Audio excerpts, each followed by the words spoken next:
आप क्या जैसा कि आपने देखा कि 7 रोज़ से कबल यहाँ पर दिन रात किए हुए यहाँ पर जो ये लोग सरापा एहतजाज है पम्प्स यूनिवर्सिटी के मुलाजमीन, इनका एक ही मुतालबा है फिल फॉर हमारे इलेक्शन को बहाल किया जाए और यहाँ का वाइस चांसलर गुलशन मेमन साहब अपनी हरदर्मी कायम करके इनकी इलेक्शन को ना होने की ज़िद पे है। हम चाहते हैं कि ये ज़िद अपनी अनापरस्ती छोड़ दें। यहाँ पर कायदे-आम यूनिवर्सिटी में या पम्प्स यूनिवर्सिटी में दोहरा कानून नहीं चलेगा।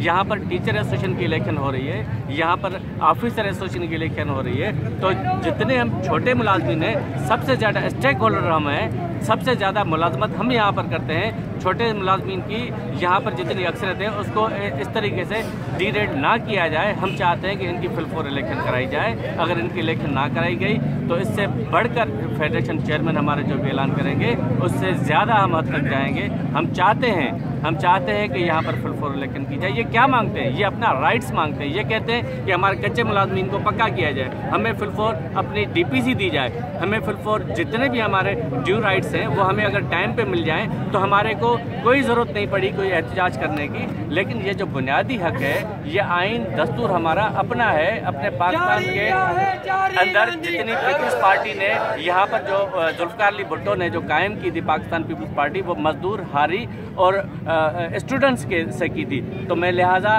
पीपल्स पार्टी के को चेयरमैन बिलावल भुट्टो जरदारी साहब, अपनी अद्दी फरियाल टालपुर साहिबा, अद्दी अजरा पेचू साहिबा और MPA गुलाम कार चांड पब्लिक अकाउंट कमेटी के चेयरमैन हैं, हम उनसे मुतालबा करते हैं कि फिल फॉर इनकी इलेक्शन कराएं और इनके मुज़ाकरात किए जाएं। ये दिन रात सर्दी में यहाँ पर बैठे हैं, ये आपके कारकुन हैं, आपके पीपल्स पार्टी के वोटर हैं, आप इनका अगर गुलशन मेमन अपनी जिद पे कायम रहते हैं और वो इलेक्शन नहीं करवाते हैं तो जो मुलाजमीन हैं इनका जो आगे का लाएअमल क्या होगा? क्या आप गुलशन मेमन को हटाने के लिए भी तहरीक चलाएंगे या आपका जो आगे की तहरीक है उसके बारे में आपने क्या लाएअमल बनाया है? जैसा कि हमारे चेयरमैन साहब ने अर्ज़ किया कि अगर इन्होंने हमारी इस इलेक्शन को प्रोसेस ना करने दिया और इंतज़ामी लेवल पे हमें अगर थ्रेट्स मिल रहे हैं और इन मुलाजमीन को जो थ्रेट्स मिल रहे हैं, अगर इन पे कोई उन्होंने एक्शन लिया तो ये तहरीक सिंध की तमाम जामियात में, जो कि आज जामियात तमाम सिंध की सारी जामियात के अहदेदार यहाँ पर पहुँचे हैं और ये फिर सिंध की तमाम जामियात के बाहर एहतजाज, मुजाहरे